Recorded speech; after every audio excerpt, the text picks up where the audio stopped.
Kemudian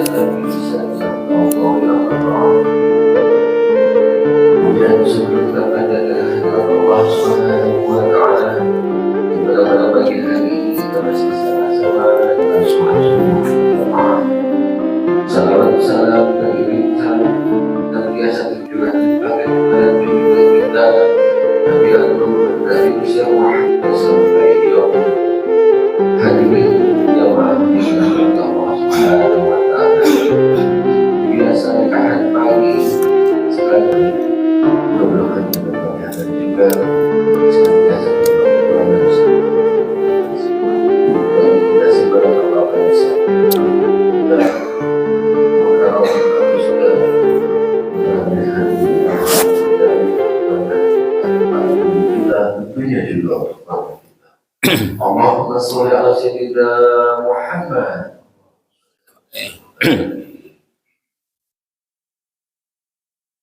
Assalamualaikum warahmatullahi wabarakatuh. A'udzu billahi minasy syaithanir rajim. Bismillahirrahmanirrahim. Innal hamdalillah nahmaduhu haqqa hamdihi wa nashkuruhu haqqa syukrih. Nahmaduhu hamdal hamidin wa nashkuruhu syukras syakirin. Wa nadhkuruhu zikraz zakirin alladzi khalaqana wa sawwarana wa razaqana wa hadana wa jama'ana wa allafa baina qulubina fa asbahna bi ni'matillahi ikhwana. Ashhadu an la ilaha illallah wahdahu la syarikalah wa ashhadu anna Muhammadan abduhu wa rasuluh la nabiyya ba'dah. Allahumma salli wa sallim wa barik ala hadzal nabiyil karim Rasulillahil Mustafa nabiyina Maulana Muhammad ibni Abdillah wa ala alihi wa sahabatihi wa tabi'i sunnatihi wa wala la hawla wa la quwwata illa billah.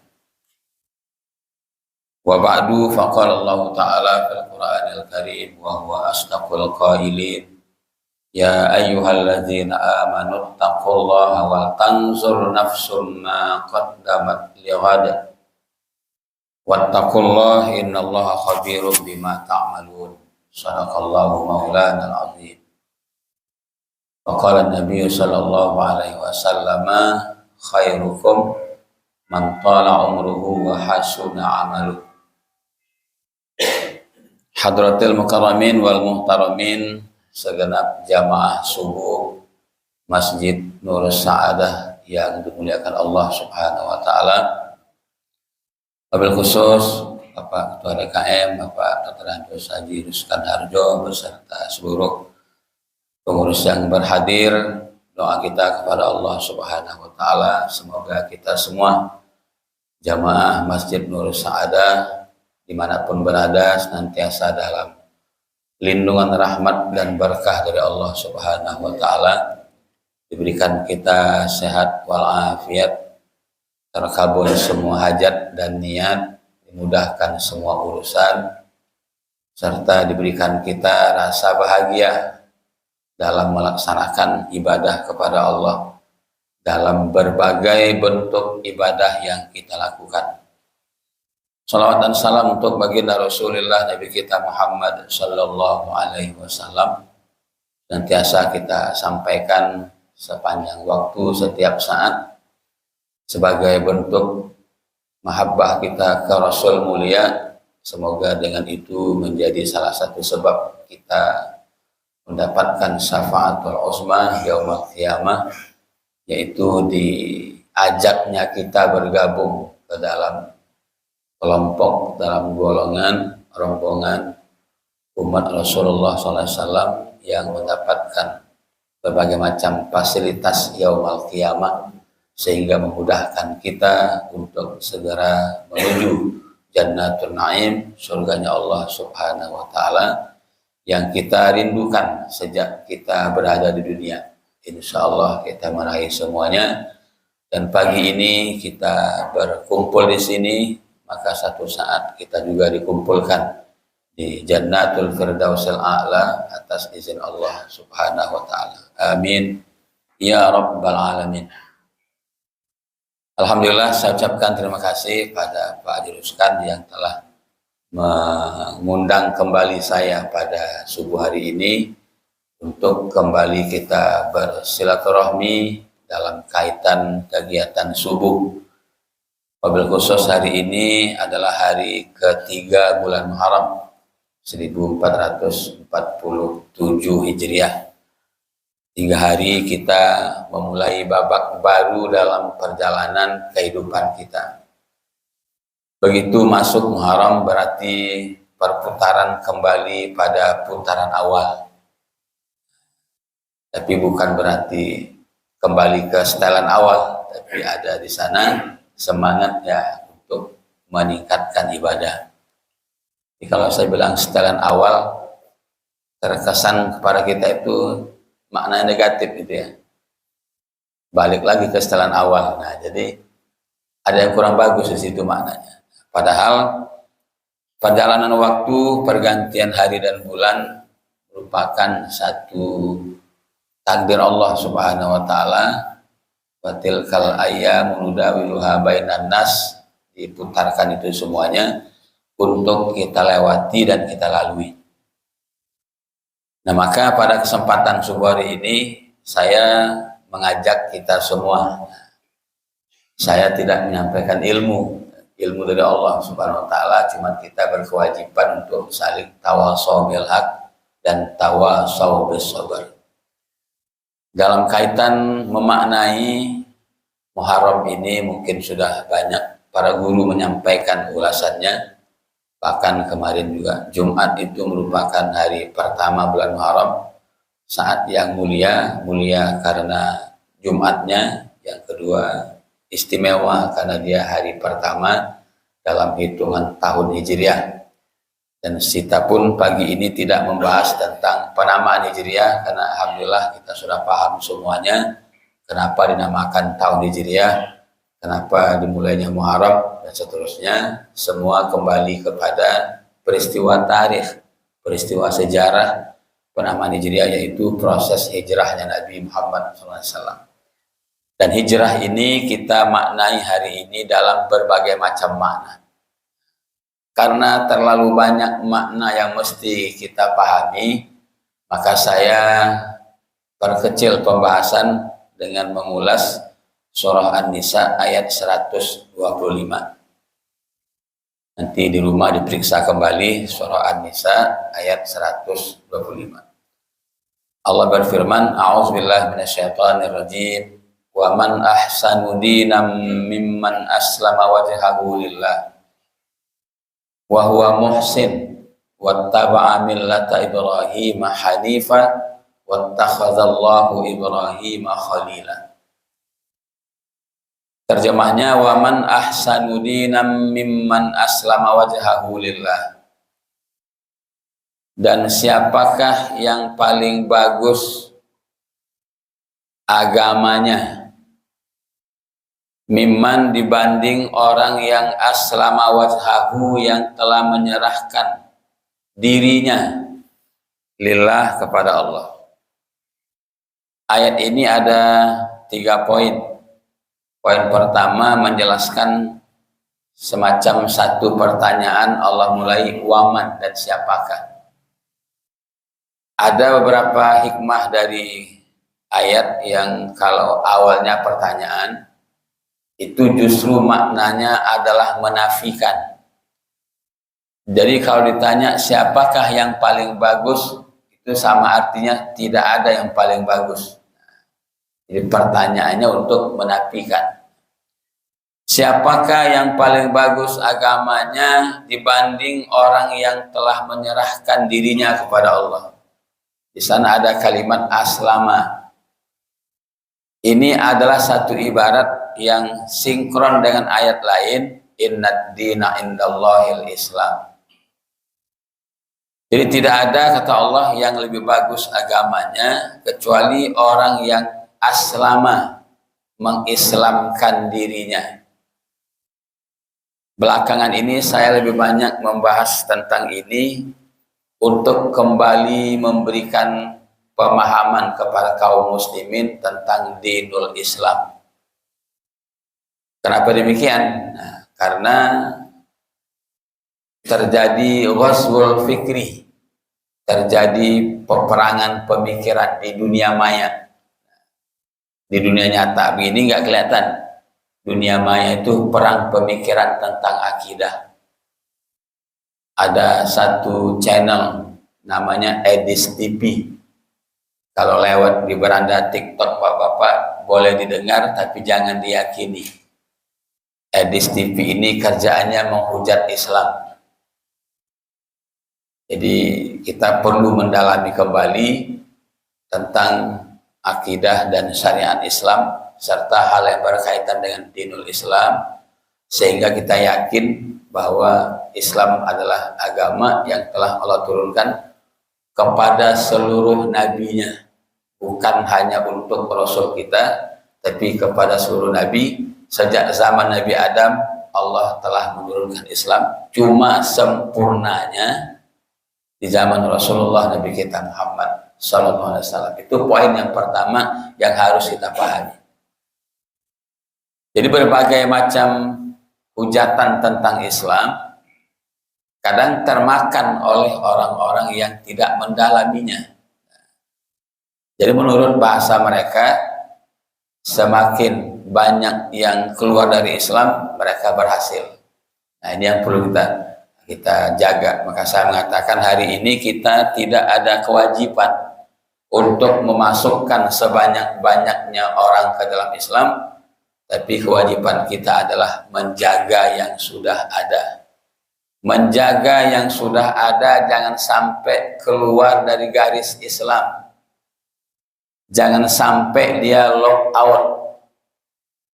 Tapi kalau ada yang login, kita terima. Itu bahasa sekarang, login masuk Islam, lock out murtad. Nah, bahasa kerennya lock out, bahasa indahnya login. Ayo sini login ke Islam, masuk Islam. Kalau yang keluar lock out. Nah, jadi kita kewajiban menjaga yang sudah ada dalam Islam ini agar tetap menjadi muslim yang kafah.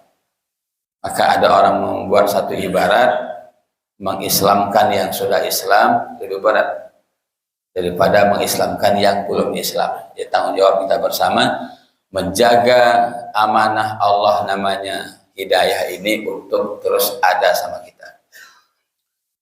Jadi poin pertama, tidak ada yang lebih bagus agamanya kata Allah selain orang yang telah menyerahkan dirinya kepada Allah. Aslama yuslimu islaman.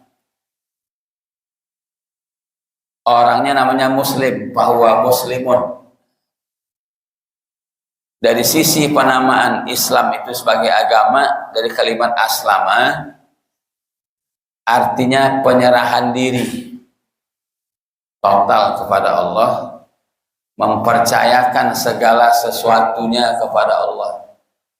Di sini disebut aslama wajhahu, menyerahkan wajahnya. Artinya ibarat untuk keseluruhan tubuh kita menyerahkan dirinya kepada Allah. Jadi muslim adalah orang yang senantiasa berserah diri kepada Allah setelah melakukan kewajiban yang telah Allah tetapkan kepada kita. Bangun kesadaran itu, buat itu kesadaran, hidup kita dikendalikan Allah Subhanahu wa Ta'ala, sehingga timbul tawakal, sehingga timbul sabar, muncul syukur, dan seterusnya sifat-sifat baik yang ada dalam diri kita. Apakah sudah cukup seseorang berislam menjadikan Islam sebagai agamanya? Belum cukup, harus ada kelanjutannya. Jadi kalau hanya cukup mengakui Islam sebagai agama, tertulis dalam biodatanya Muslim atau Islam, itu nggak cukup. Harus ada kelanjutannya.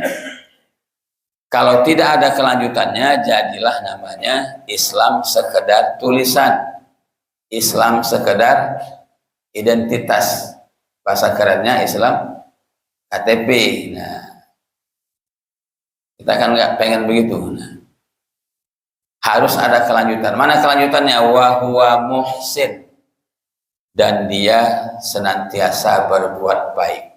Di poin kedua. Jadi kita diminta, bahkan diperintah oleh Allah untuk senantiasa berbuat baik. Apa maknanya? Makna pertama berbuat baik itu pertama adalah untuk diri kita, untuk orang yang dekat dengan kita, keluarga, masyarakat, lingkungan, kaum kerabat, dan seluruh makhluk Allah lebih luas lagi. Disuruh kita berbuat baik pertama kepada diri kita. Bagaimana caranya? Pertama, menjadikan diri kita ini senantiasa taat kepada aturan Allah. Jadi berbuat baiklah pada diri, berikan pelayanan terbaik kepada diri kita, dan itu nilainya ibadah. Menjaga badan agar tetap sehat itu ibadah, apapun upaya kita. Jadi namanya memanjakan diri dalam hal positif. Kita membeli pakaian untuk sholat itu termasuk memuliakan diri. Ada nilai ibadahnya. Khuzu zinatakum inda kulli masjid, itu dalilnya. Jadi kalau berangkat sholat, pakailah pakaian yang terbaik. Kadang-kadang orang lupa, baju tidurnya kepake buat sholat subuh, biasa begitu. Keriput kusut-kusut gitu ya, ada bau asam dikit, bau keringat. Berikan pelayanan terbaik sama diri kita, dan itu nilai ibadah. Bukan berarti nilainya sombong. Kesimpulan kalau berangkat sholat, kalau berangkat kondangan rapi banget, bagus. Daripada dia nggak rapi, sandalnya lain sebelah. Kenapa Pak kok berangkat ke masjid sandalnya lain sebelah? Habis kalau pakai sandal bagus dipinjam orang ntar habis itu. Saya suka pakai sandal lain sebelah karena udah nggak ada stok di rumah. Pas mau berangkat sandal nggak ada, yang lain sebelah pakai lain sebelah. Tapi bukan maknanya merendahkan ibadah itu, bukan. Artinya kita memberikan pelayanan kepada badan. Badan kita, tubuh kita perlu makan, perlu.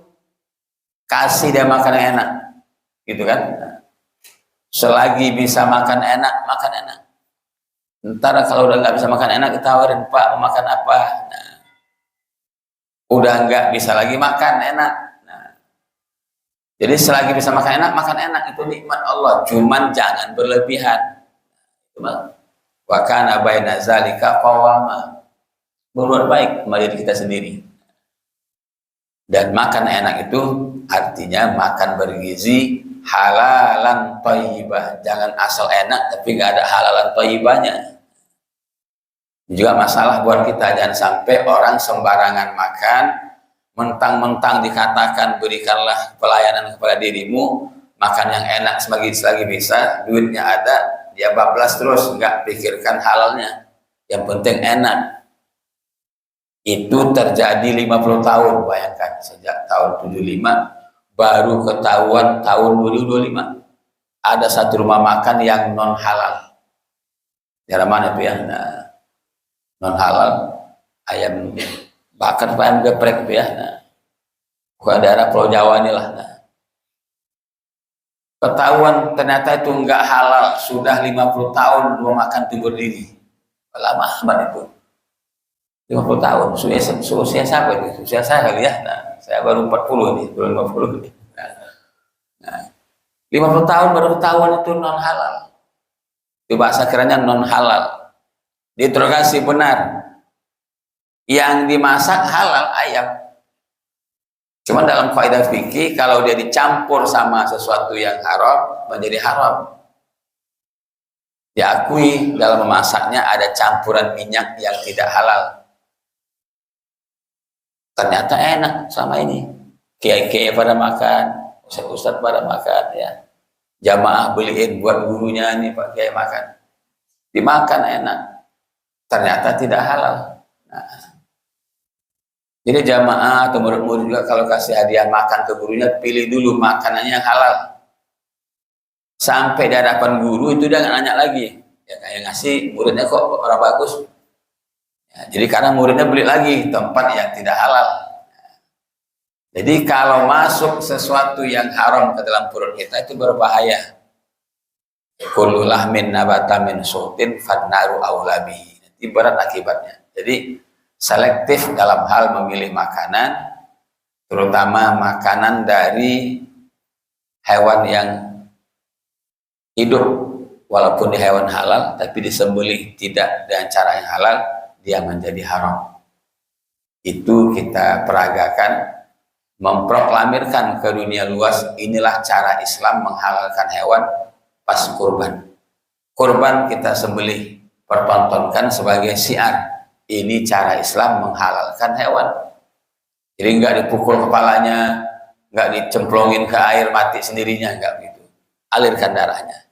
Jadi tubuh kita beri makanan yang sehat, makanan yang halal dan thayyiban mubarakah. Kan ada satu kisah begitu. Rasul menceritakan ada di zaman Bani Israel orang yang berdoa kepada Allah, ya Rabb, ya Rabb, ya Tuhan, ya Tuhan. Banyak permintaannya. Ini orang habis dari perjalanan jauh, as'asa aghbara musafir. Orang musafir, orang sakit, orang terkena musibah, itu kata Rasul biasanya doanya dimustajabah Allah. Orang sakit, orang musafir dalam keadaan musibah, doanya dikabul Allah. Tapi yang satu ini dia musafir perjalanan jauh, mestinya dikabulkan doanya. Tapi karena mat'amuhu haram, masrabuhu haram, wa huziya bil haram, wa malbasuhu haram, karena makanannya dari sumber yang haram, minumannya bukan yang halal, pakaian bajunya dibeli dari hasil yang tidak halal, dikenyangkan dari yang haram, fa'anna yustajabu lahu. Gak mungkin Allah kabulkan doanya, sekalipun syarat untuk dikabulkan doa sudah ada. Namanya musafir jalan jauh, tapi gak dikabulkan karena dia mengkonsumsi dan nyaman dengan sesuatu yang haram. Nah, itu yang kita perlu perhatikan. Yang kedua, berbuat baik kepada orang yang menjadi tanggung jawab kita. Suami yang pertama tanggung jawabnya istri, berikut anak. Memberikan nafkah kepada keluarga itu adalah sedekah yang terbaik. Jangan anggap si fulan malas sedekah karena kita lihat jarang mengisi kotak amal. Belum tentu. Orang kadang kotak amal ini dia bisa ngisi pas mau masuk, ya kan? Pas kotak amal lewat dia nggak isi. Kita nggak boleh bersuuzon, ini orang nggak pernah ngisi kotak amal. Sama ustaz-ustaz nggak gitu kalau Jumatan, ya kan? Lupa bawa duit. Pas kotak amal lewat nggak diisi. Nah, mungkin dalam bentuk yang lain. Sedekahnya ada, sedekahnya kepada keluarganya.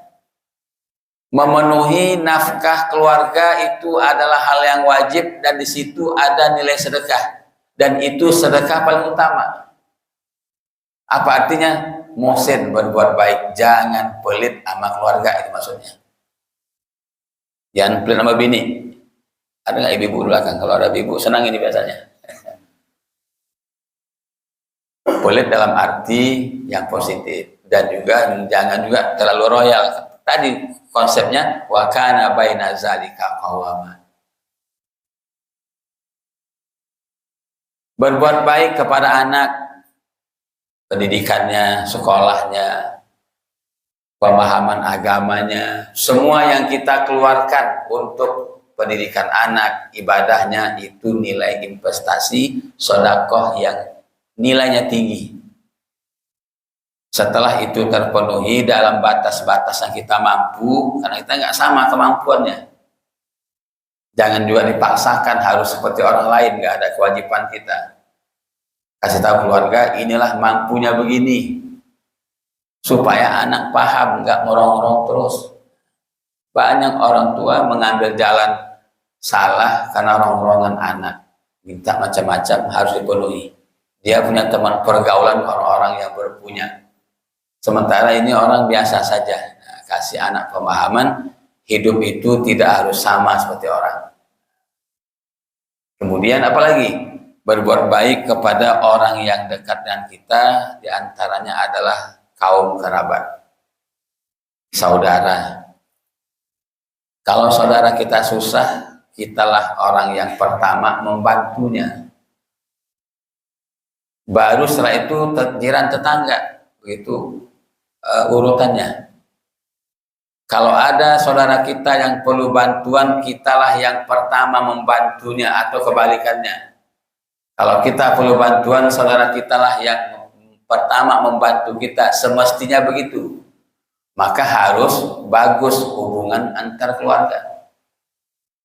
Harus bagus hubungan kita sama saudara-saudara kita. Seburuk apapun hubungan, dia adalah saudara kita.